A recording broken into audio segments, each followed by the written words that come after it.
දඹුල්ල වෑමැදිල්ල ජලාශය ඉදිකිරීම සඳහා මේ ප්‍රදේශයේ ජනතාව අක්කර ගණනින් වූ ඉඩම් පරිත්‍යාග කළේ තමන්ටද අනාගත පරපුරටද ඉන් යම් සෙතක් සැලසෙනු ඇතැයි අපේක්ෂාවෙන්. කෙසේ නමුත් මෙම ජලාශය විවෘත කරන අවස්ථාවේදීද ඊට දැඩි විරෝධයක් එල්ල වූයේ වැඩි කල යන්නට මත්තෙන් මේ ජනතාව නොසලකා හැරීමට බලධාරීන් කටයුතු කරાવી යන සැකය ජනතාව තුළ මතු වූ නිසා විය හැකියි. වසර 6ක් ගත වීමෙන් අනතුරුවත් ඉටු නොකල පොරොන්දුත් ඉටු කර දෙන ලෙස ඉල්ලමින් මේ ගොවි ජනතාව අද මාරාන්තික උපවාසයක් ආරම්භ කළේ එම සැකය සනාථ කරමින්.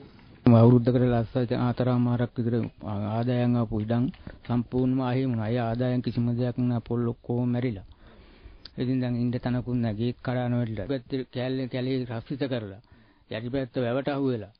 දැන් ඉතින් ගිරේට අහුවෙච්ච පුවක් ගෙඩිය වගේ තමයි අපි මෙන්ජියත් වෙලා ඉන්නේ. මගේ ඉඩම යට වුණා, ගොවිතැන් කරගත්ත එකම ඉඩමයි. මට වෙන ඉඩමක් තිබුණේ නෑ. මේ ඉඩමට වන්දි මුදල් දෙනවා කිව්වා, තාම දුන්නේ නෑ වන්දි මුදල්. මං අසරණ ලෙඩෙක්. මට කොහේ වැඩ කරන්නත් බෑ. මං ජීවත් වෙලා වැඩක් නෑනේ. දැන් හරකෙන් බඳ ගන්නත් නෑ, වැය බඳලා හරකු පිළිබුණු තුන දාලා නිකයි කිය. ඇත්තම හර 6 දිනක් විතර. ත්‍රිපෝගස්තිය ජීවිතෙන් දැටි. පවුලේ 4-5 දිනක් මුන්නේ. මේ පොල්ගස් දැන් බෙල්ලා තියෙන 10ක් විතර. කැලේ ඉදම ඉස්මත්තේ කොටන්නේ මොනවද ඒක වගා කුර. ඉතින් අපිට මේක එක්කුල් ලබා දෙන්න කියලා කියන්නේ.